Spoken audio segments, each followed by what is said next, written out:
안녕하세요. H성형외과 백정환입니다. 오늘은 수면 무호흡증 또는 저호흡증에 대해서 설명드리고자 합니다.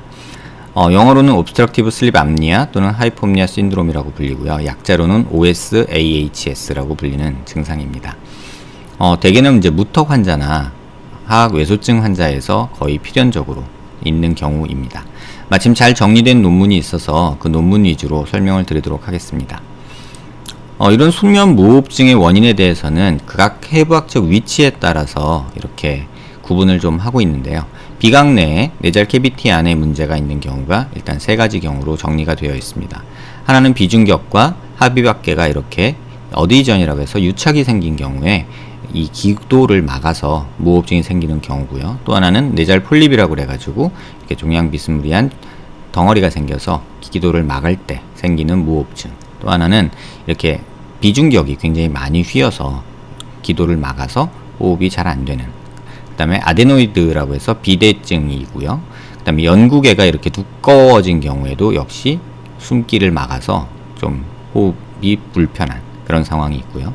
또 하나는 그 톤실이라고 해서 우리 편도선 부었다고 하는 거 있죠. 그 편도선이 비대하면은 숨 쉬는데 조금 불편해지는 게 있고, 또 하나는 이제 목젖이 비대하거나 이런 연구개랑 같이 연관된 그런 문제가 있고요. 또 하나는 오로파링스 이쪽에 이 부위에 공간이 좁아서 생기는 경우, 또 하나는 하이포파링스라고 해서 이 밑에 에피글로티스 바로 위에 위치하는 요 부위가 또 좁아서 생기는 경우가 있습니다. 이 에피글로티스라는 거는 이 입과 코에서 연결된 기관에서 동시에 이제 식도로도 넘어가고 기관으로도 넘어가는데, 이 체크밸브처럼 삼킬 때는 이게 막혀서 식도가 열리고 그냥 공기 숨을 쉴 때는 이렇게 달라붙어서 혀 쪽으로 달라붙어서 숨길로 공기가 다니는 이런 기관입니다. 그래서 이런 각 부위별로 그 무호흡증이나 저호흡증을 유발하는 그런 문제가 생기는데요. 오늘 살펴볼 내용은 이런 코 쪽 문제는 아니고 하악외소증이나 무턱인 경우에 발생하는 이쪽에 오로파링스 문제나 하이포파링스 문제 또는 이렇게 목젖 문제에 대해서 조금 살펴보고자 합니다. 먼저 해부학적 지식을 조금 얻어야 되는데요. 지금 잘 정리된 그림이 있어서 한번 설명드리고자 합니다. 이렇게 턱 끝에는 다이가스트릭 머슬이라고 해서 이렇게 하이오이드 본, 설골하고 연결돼서 이렇게 유두돌기랑 연결되는 이런 다이가스트릭 머슬이라는 게 존재를 합니다. 이 다이가스트릭 머슬은 이렇게 슬링이라고 해서 설골에서 이렇게 줄처럼 연결이 돼서 설골하고 직접 연결되는 게 아니라 이렇게 꺾이는, 이렇게 둘러싼 막으로 돼 있어서 안테리어 벨리라고 해서 앞쪽의 근육과 뒤쪽의 근육이 존재를 하게 됩니다. 그 다음에 이제 턱에서 보시면, 겉면에서 보시면 멘탈리스 머슬이 앞쪽에는 붙고, 그 다음에 트라이앵귤라리스 또는 플라티스마 이런 머슬들이 겉쪽에는 붙고요. 안쪽 뒤쪽 면에서 보시면 제니오 글로스 머슬하고 제니오 하이오이드 머슬하고 그 다음에 하이오 마이올로이드 머슬이 이렇게 붙는 곳이 있고요. 그 다음에 다이가스트릭 머슬은 이렇게 아래쪽에 붙게 됩니다. 왜 이것이 중요하냐? 또 이렇게 지니오 글로소스나 지니오 하이오이드 머슬 같은 이런 두 그룹은 이렇게 지니오 튜버클이라고 해서 이렇게 뼈에 돌출을 만들게 됩니다. 뒤에서 조금 더 자세히 보면요. 얼굴을 이렇게 시상분면으로 반으로 잘라서 보면요. 이렇게 턱뼈가 있고 이렇게 설골과 연결된 다이가스트릭 머슬이 이렇게 보이고요. 그 다음에 지니오 하이오이드 머슬이라고 해서 턱과 이 설골을 연결하는 이런 근육이 존재하고, 그 다음에 혀의 뒤쪽 면을 연결하는 지니오 글로수스라는 머슬이 이렇게 크게 위치를 하게 됩니다. 그런데 우리가 턱끝 전진술을 할 때 이 지니오 글로소스 머슬이 주로 당겨져야 효과를 보게 되는데요. 이쪽 연구개를 넘어서 목젖을 지나서 이 부분에 기관이 좁아졌을 때 수면 무호흡증을 유발한다는 그런 논리입니다. 그래서 다이가스트릭 머슬은 앞서 설명드린 대로 턱끝 가장 아래쪽에 붙어서 이렇게 유두돌기에 붙는 이런 근육이고요. 이를 조금 다시 보면 다이가스트릭 머슬이 밑에 이렇게 숨겨져 있고 그 위로 지니오 하이오이드 머슬이라고 해서 설골하고 붙는 근육이 있고요. 그 다음에 지니오 글로소스 머슬이라고 해서 턱끝과 혀 바닥을 연결하는, 혀 뒤쪽을 연결하는 지니오 글로소스 머슬이 있습니다. 그래서 이 근육들이 앞으로 당겨지면 설골이 전진하면서 이쪽 공간이 조금 넓어지는, 그래서 이 에피글로티스라는 거를 또 당기게 돼서 이 공간이 넓어지는데 가장 중요한 역할을 하는 두 근육은 지니오 글로소스랑 지니오 하이오이드 머슬입니다. 다이가스틱 머슬은 이런 식으로 슬링으로 연결되어 있기 때문에 설골을 앞쪽으로 당기는 직접적인 영향을 주지는 못하고요. 하방으로 이동하거나 상방으로 이동할 때 살짝 이 설골을 들어줘서 설골이 들리면 이쪽 공간이 조금 넓어지는 효과가 있죠. 그래서 다이가스틱 머슬을 당겨서 이 기도가 넓어진다라는 거는 조금 틀린 얘기고요. 뭐 아예 틀린 얘기는 아니지만 그 기여도가 굉장히 낮고, 주로 이렇게 혀 뒤쪽에서 기도가 좁아진 것을 해결하기 위해서는 지니오 하이오이드 머슬하고 지니오 글로소스 머슬, 다시 말하면 요 덩어리가 앞으로 전진될 때 이쪽이 공간이 넓어지면서 기도가 조금 확장되는 그런 효과를 기대할 수 있습니다. 이렇게 목젖과 연구개가 좁아져서 기도가 문제가 있는 경우에는 UPPP라는 수술을 해서 이렇게 기관을 넓혀주는, 목젖을 성형하는, 가장 많이 시행하는 코골이 수술이 바로 이 경우고요. 많은 분들이 헷갈려 하시는데 코골이 수술하고 무호흡증 수술은 조금 다릅니다. 코골이는 이 목젖이 떨면서 나는 소리이기 때문에 이 목젖과 이 연구개를 넓혀주면 코골이는 없어지죠. 하지만 무호흡증은 이걸로 완전히 좋아지진 않습니다. 앞서 설명드린 이런 다양한 원인이 있기 때문에 단순히 이 목젖 수술을 통해서 코골이를 해결할 수 있을 뿐 무호흡증이 완전히 해결되지는 않습니다. 물론 무호흡증에 일부 도움이 되는 건 사실입니다. 이런 부분들 때문에 많은 인터넷 정보상에서 코골이 수술을 하면 무호흡증이 좋아진다라는 말은 맞기도 하지만 아주 정확하게 보면 그 기여도가 크지 않은 내용이라고 볼 수 있습니다. 이게 일반인들의 언어와 이제 의사들 사이의 언어가 조금 차이가 있는데요. 예를 들면 폐암의 원인이 담배다. 맞는 말이죠. 하지만 가장 큰 원인은, 폐암의 원인은 흡연이다 라고 말하는 것은 맞을 수도 있고 틀릴 수도 있습니다. 예를 들면 공기가 오염돼서 미세먼지가 폐암의 원인이다. 이것은 맞습니다. 하지만 미세먼지가 폐암의 직접적인 원인이다. 이거는 틀릴 수 있습니다.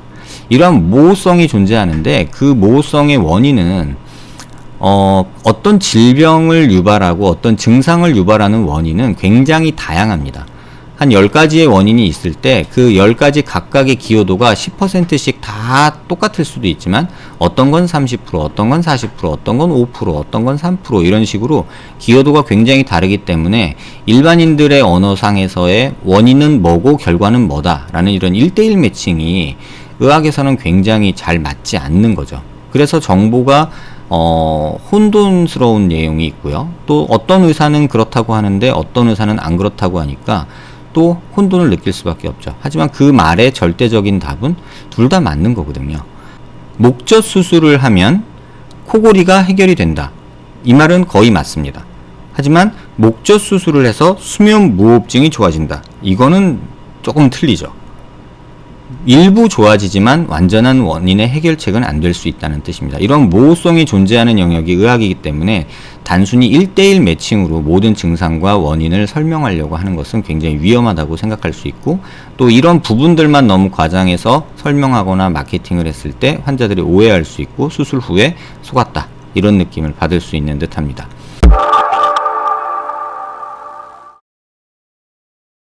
그 다음에 이제 많이들 이제 질문 주시는 내용이 턱끝 전진술을 하면 무호흡증이 좋아지느냐? 좋아집니다. 하지만 모든 경우에서 그러냐? 그렇지 않습니다. 일부 좋아지지만 효과를 못 보는 경우도 굉장히 많습니다. 앞서 설명드렸다시피 턱끝을 이런 방향으로, 이렇게 위방향으로, 앞방향으로 전진을 시켰을 때 다이가스틱 머슬이 설골을 당기는 힘은 굉장히 적고, 지니오 하이오이드, 지니오 글로소스 머슬이 얘들을 당겨갈 때 기도가 넓어지죠. 그래서 이렇게 치아 뿌리에 가깝게 위쪽까지 절골을 해서 당긴다면 이러한 지니오 하이오이드 머슬하고 지니오 글로소스 머슬이 전진되기 때문에 기도가 넓어지는 건 사실입니다. 하지만 이 전진술의 양이 앞서 턱끝 전진술에 대한 많은 내용에서 10mm, 5mm 이렇게 막 뺄 수 있는 건 아니거든요. 대략 한 6mm 정도가 거의 맥시멈이라고 저는 개인적으로 생각하는데, 여기서 6mm 당겨졌을 때 이쪽 후두부에서 기관이 넓어지는 건 몇 mm나 될까? 사실 뭐 절반 정도만 돼도 굉장히 성공적이거든요. 그러니까 한 3mm 정도 늘어난다고 해서 과연 이게 증상이 완화되는 효과가 있나? 이론적으로는 좋아지고 수치적으로는 좋아질 수 있지만 증상이 완화되는 건 또 다른 문제거든요. 그래서 이 부분이 절대적으로 무턱 수술을 하면서 턱끝 전진술을 하면은 코골이가 해결된다. 이 말은 틀리고요. 코골이는 앞서 설명드린 대로 목젖에 관련된 내용이고요. 수면 무호흡이 완화된다라는 것은 맞다고 얘기할 수 있습니다. 하지만 절대적이지는 않습니다. 그래서 이런 또 비슷한 얘기를 좀 하나 드리면요. 모든 이 논문에서도 사실은 조금 이런 모습이 보이는데 무턱 환자를 턱끝 전진술을 이렇게 했더니 이렇게 기도가 6mm 밖에 안 되던 게 11mm로 늘어났다. 굉장히 5mm나 늘어났죠. 근데 전진된 양을 보면 대략 보면 이 플레이트가 한 6mm 플레이트로 보이는데요. 6mm 플레이트로 전진을 했더니 5mm가 늘어났다. 요거 조금 물음표가 생깁니다. 여기서 6mm 뺀다고 여기가 5mm가 늘어나기는 사실 힘들거든요. 여기서 주목해서 보셔야 될 거는 이 동그라미 원에서 보이는 척추의 위치입니다. 네, 이 척추가 똑바로 서 있을 때는 기도가 좁아집니다. 다시 말하면 누워서 이렇게 숨을 쉬기 힘들 거거든요. 수면 무호흡증 환자들은 낮에는 별로 무호흡을 느끼지 못합니다. 하지만 잘라고 누웠을 때 이렇게 척추가 펴지면서 기도가 좁아지는 현상이 나타나거든요. 근데 수술 후 모습에서 이렇게 고개를 숙인 거는 이렇게 기도가 일부러 넓어지게 만드는 사진을 조금 의도적으로 만든 게 아닐까라는 생각을 하게 됩니다. 이런 부분을 모른 채 단순히 이 수치만 보고 6mm가 11mm 됐어. 와, 5mm 늘어났다. 라고 좋다고 생각하고 이걸 수술의 효과라고 이렇게 설명하는 것은 조금은 틀리지 않나 라고 개인적으로는 생각합니다. 또 하나 이 환자의 경우는 하악 외소증에 가까운 환자인데 이렇게 전진을 했을 때 2차 각이 생기거나 함몰이 생기는 부분, 앞서 포스팅에서 설명드린 이러한 턱끝 체부에서의 이런 함몰이 개인적으로는 굉장히 보기 싫다고 생각합니다. 그래서 증상 완화를 위한 수술이냐 아니면 미용적인 목적의 수술이냐 둘 다를 얻을 수 있다라고 이제 광고를 할 텐데요. 현실적으로는 미용적으로도 이런 단점이 있고 이렇게 기도가 넓어지는 효과도 그렇게 드라마틱하진 않다라고 설명을 드리고 싶습니다. 그래서 이런 수치를 볼 때 사실 수치만 보고 턱만 이렇게 척추를 보지 않고 이렇게 하면 그냥 속는 거죠. 이런 부분들이 굉장히 많습니다.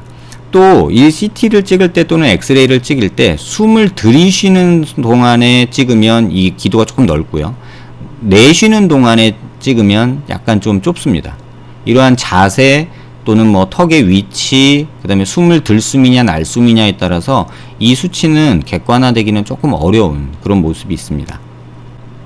실제로 제가 이런 환자를 이제 수술을 했던 환자인데요. 이제 수술 전에 이 기도 길이가 한 10.7mm 정도 되고요. 이렇게 설골하고 턱끝하고 위치가 한 30mm 정도 되는 이런 환자였습니다. 근데 똑같은 환자의 수술 전 사진인데요.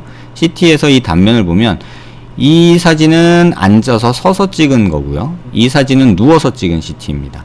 그랬을 때 누웠을 때 기도가 실제로 좁아지는 모습이 보이고요. 또 설골의 위치가 변하면서 이 길이 또한 달라지는 모습을 볼 수 있습니다. 그러면 결국은 누웠을 때 기도가 짧아지고 서 있을 때 기도가 조금 넓어지는 거죠. 그런데 이 환자를 턱끝 전진술을 하지 않고 이렇게 턱끝에 보형물을 넣은 경우입니다. 그런데 설골하고 턱끝의 위치는 30.8mm가 측정이 되고요. 이걸 보면 30.35mm나 30.8mm나 설골의 위치 길이는 거의 변화가 없죠. 다만 기울기의 변화가 있습니다. 수술 전에는 약간 위쪽에 붙어 있었는데 수술 후에는 약간 아래쪽으로 내려와 있죠. 또한 수술 후에 이 턱 끝에 있는 지니오 하이오이드 또는 지니오 글로소스 머슬을 연결하는 이 튜버클, 이 뼈에 튀어나온 부분을 절골에서 앞으로 뺀 것도 아닌데 기도는 넓어졌습니다. 10.7mm에서 12.6mm로 넓어졌죠. 잘 보시면 설골의 위치가 바뀌고 이쪽에 전진이 일어나면서 이쪽 기도가 조금 넓어진 모습을 볼 수 있습니다. 그러면 절골술을 하고 전진술을 한 것도 아닌데 왜 이게 넓어졌을까?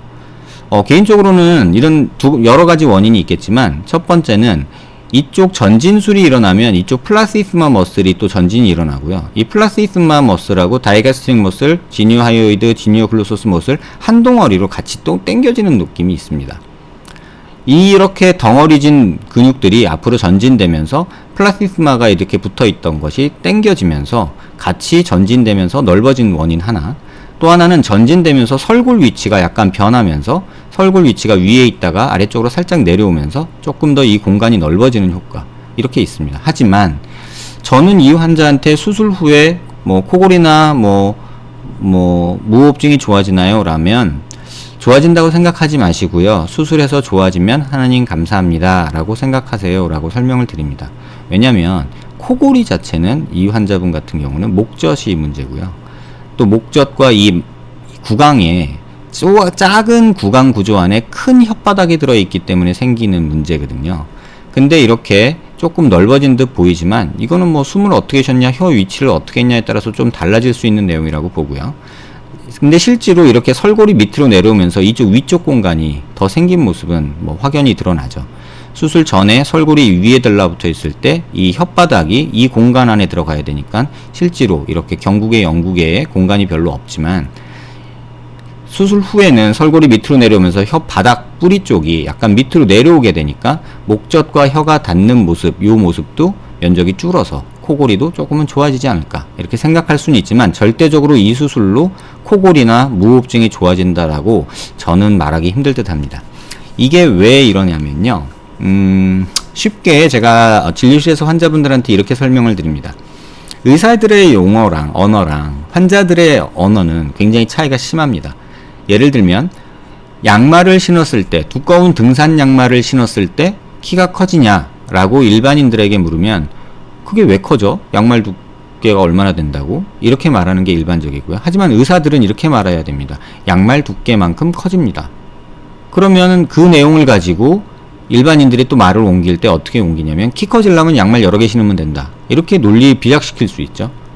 그런데 의사인 저는 또한 사람이기도 하기 때문에 환자분들한테 진료실에서 상담드릴 때 이렇게 말씀드립니다. 양말 신으면 키 커지나요?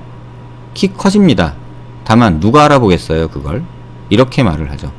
여기서 또 한 가지 말씀드려야 될 부분은 이러한 측정이 굉장히 이제 자규적이라는 거죠. 자규적이라는 말 뜻은 어떤 의도가 있으면 어떻게 잴 수 있다. 뭐 이런 의미가 있죠.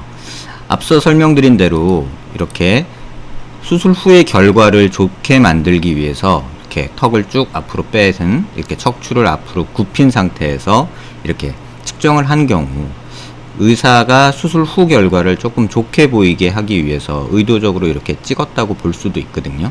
그러니까 이러한 측정 자체도 조금은 객관화된 것이 아니기 때문에 조금 의문점이 들고요.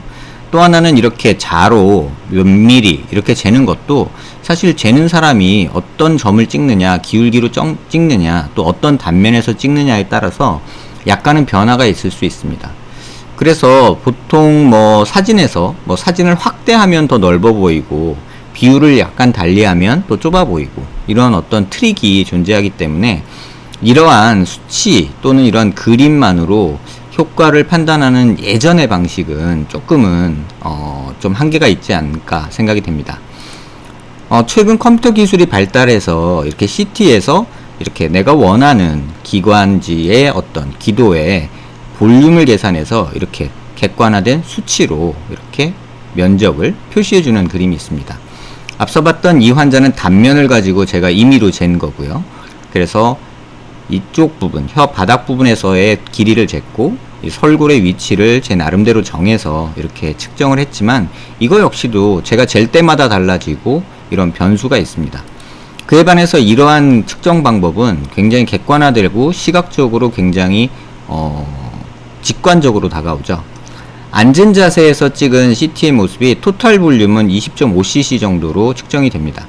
제가 경국의 높이에서 재고 그 다음에 식도와 기관지가 연결되는, 기도가 연결되는 그 분지가 되는 부위에서 이렇게 볼륨을 쟀을 때 토탈 볼륨이 한 20.5 정도로 앉은 자세에서 수술 전 모습에서 측정이 되고요. 그 다음에 똑같은 수술 전이지만 누운 자세는 11.5cc로 토탈 볼륨 자체가 굉장히 줄어든 모습을 볼 수 있습니다. 거의 반 정도 줄어들었죠. 그 다음에 수술 후 모습에서 보시면 토탈 볼륨이 한 29.8 정도로 대략 한 10cc 정도가 증가한 모습을 볼 수 있습니다. 그러니까 정상에서 수술 전 모습에서 20이었던 것이 누우면 11cc 정도로 되고 턱끝 보형물이 들어갔을 때 29cc 정도 되는 것만 봐도 객관화된 지표로 기관지, 그러니까 기도가 더 넓어졌다라고 평가할 수 있죠. 또 각 단면에서 이 단면의 면적을 이렇게 객관화된 그래프로 표시해 보면 빨간색이나 까만색은 단면이 100제곱밀리미터, 150제곱밀리미터 이렇게 표시되는 건데요. 그러니까 파란색, 하얀색으로 갈수록 넓어졌다는 뜻이죠. 수술 전 모습에서는 설골 부위에서만 이렇게 조금 넓고 에피글로티스 있는 부위 위쪽으로는 대부분 다 좁아져 있습니다. 누웠을 때는 이게 전반적으로 더 눌려서 하얗고 파란 부분이 거의 없고 빨갛고 까만 부분이 더 많죠. 근데 수술 후에 턱끝에 보형물이 이렇게 삽입된 경우에 이렇게 하얗고 파란 부분이 확 늘어난 모습을 볼 수 있죠. 시각적으로 이 상태가 이렇게 됐다 그러면 그 누구도 뭐 측정 오류나 뭐 자세 이런 거에 변수는 약간 있겠지만 그래도 어느 정도 객관화된 지표로 좋아졌다라고 판단할 수 있는 내용이 아닐까 합니다. 이렇게 보형물을 넣어서 전진을 했을 때도 기도가 넓어지지 않냐라고 제가 우기고 싶은 것이 아니라 좋아지지만 이게 환자가 증상 개선으로 느끼는 것은 또 다른 문제이기 때문에 이 경우는 좋아진다라고 저는 말을 못합니다. 다만 좋아지면 하나님 감사합니다 하세요 라고 설명을 드리죠. 그 다음에 이제 그 턱끝 아까 말씀드린 지니오 글로소스, 지니오 하이오이드 머슬을 앞으로 이렇게 당기는 방법으로 이렇게 턱끝에 네모나게 박스로 뼈를 잘라서 뒤에 근육을 붙인 채로 앞으로 뺀 다음에 90도 회전을 시켜가지고 이렇게 고정하는 방법이 있습니다. 이제 이비인후과나 또는 뭐 치과 쪽에서 이런 수술, 주로는 이비인후과에서 이런 수술을 많이 하는데요. 실제로 이렇게 전진이 되면 이쪽 턱끝 뼈의 두께가 대략 한 1cm 정도 되기 때문에 근육을 1cm 정도 당기는 효과가 있죠. 그러면 대략 아무리 못해도 한 5mm는 기도가 넓어져야 되는 거거든요. 이론적으로는 뭐 작게는 3mm에서 한 6, 7mm까지 넓어지거든요. 근데 그랬을 때 이런 수술을 받은 환자분들을 진료실에서 꽤나 보는데요. 환자들한테 제가 볼 때마다 물어보는 거는 그래서 수면 무호흡 좋아졌어요? 코골이 좋아졌어요? 라고 물었을 때 환자분 대부분의 반응은 잘 모르겠어요 합니다. 그런데 이렇게 양악 수술을 통해서 이 위턱 아래턱을 다 앞으로 뺐을 때는 입안 구강 구조가 넓어지기 때문에 이 또 지니오 하이오이드, 지니오 글로소스 머슬이나 이런 것들이 다 당겨지기 때문에 100% 기관이 넓어지고 이 경우에는 가장 확실하게 효과를 봅니다. 이 논문에서도 지적을 했는데요. 이렇게 유블로플라스티라고 해서 이렇게 UPPP라는 수술을 받아서 코골이 수술을 하고 또 이렇게 턱끝 전진술을 같이 했을 때 대략 한 65% 정도의 환자에서 개선 효과를 느낀다라고 말을 합니다. 그러면 절반 조금 넘는 거거든요. 그럼 환자한테 당신의 코골이나 무호흡증을 이 두 수술로 절반 정도 확률로 개선시킬 수 있습니다 라고 말했을 때 환자들이 과연 이걸 받아들일까요? 라고 저한테 물어보면 50%의 확률로 이 고생을 한다, 수술을 받는다. 아주 심한 경우, 정말 생명을 위협하는 경우에는 이거라도 해봐야겠지만 그냥 불편한 정도라면 굳이 이게 맞을까라고 저는 다시 한번 생각하게 될 듯 합니다. 저 역시 의사지만 또 일반인 시각으로 생각을 하면 이렇게까지 큰 수술은 아니겠지만 불편함을 감수하고서까지 절반의 확률을 수술한다. 조금 저로서는 좀 망설여질 듯 합니다. 그래서 수면 무호흡증이나 코골이가 무턱과 연관이 있는 것은 분명하지만 어떤 수술 프로시저 하나가 그 무턱과 코골이를 전반적으로 다 해결할 수는 없습니다. 특징적으로 무턱 수술에서 코골이가 좋아진다. 이거는 저는 좀 말도 안 되는 얘기라고 생각을 하고요. 무턱 수술에서 수면 무호흡증이 일부 개선될 수 있다. 개선될 여지가 있다. 이 부분에 대해서는 찬성을 합니다. 단 조건이 뼈의 절골 라인이 끝에 이렇게 살짝 있어서는 안 되고 굉장히 치아 뿌리에 가까운 위치에서 절골 라인이 만들어져야만 이 지니오 하이오이드, 지니오 글로소스 머슬들이 당겨지게 됩니다. 지금 보시다시피 치아 뿌리가 한 요 정도까지 있거든요. 그러면 요 치아 뿌리를 피하면서 신경을 다치지 않으면서 지니오 글로소스 머슬을 같이 붙잡아서 뼈를 앞으로 당겨야 되거든요. 그러면 절골 라인이 굉장히 위쪽에 위치하게 되고 그러면 지금 여기 사진에서 보면 대략 그 지니오 하이오이드 글로소스 머슬이 붙는 위치가 한 요 정도 되거든요. 거의 치아 뿌리랑 가까워서 절골 라인이 막 이런 식으로 만들어져야 됩니다. 그러면 이쪽은 신경 손상 때문에 이렇게 만들 수밖에 없고요. 이거는 치아 뿌리 때문에 또 이렇게 만들 수밖에 없죠. 그래서 어느 정도는 약간 근육을 일부 다 가져오지 못할 수 있습니다. 그런데 뭐 요 정도 자르면서 절골해서 앞으로 빼면 좋아진다. 이건 거의 뭐 다이게스트릭 머슬만 당기겠다는 얘기거든요. 다이게스트릭 머슬이 당겨졌을 때도 일부 효과는 있겠지만 그 효과는 굉장히 제한적이라고 개인적으로 생각합니다. 그래서 코골이, 수면 무호흡증을 턱끝 전진술로 해결한다라는 어떤 인터넷상의 정보글은 반까지는 좀 안 될 것 같고요. 한 30%는 맞고 70%는 바램이라고 보는 게 적절하지 않을까 합니다. 수면 무호흡증이나 또는 코골이 또는 무턱 이런 증상에서 수술을 고민하시는 분들께 도움이 되는 내용이 되었길 바랍니다. 감사합니다.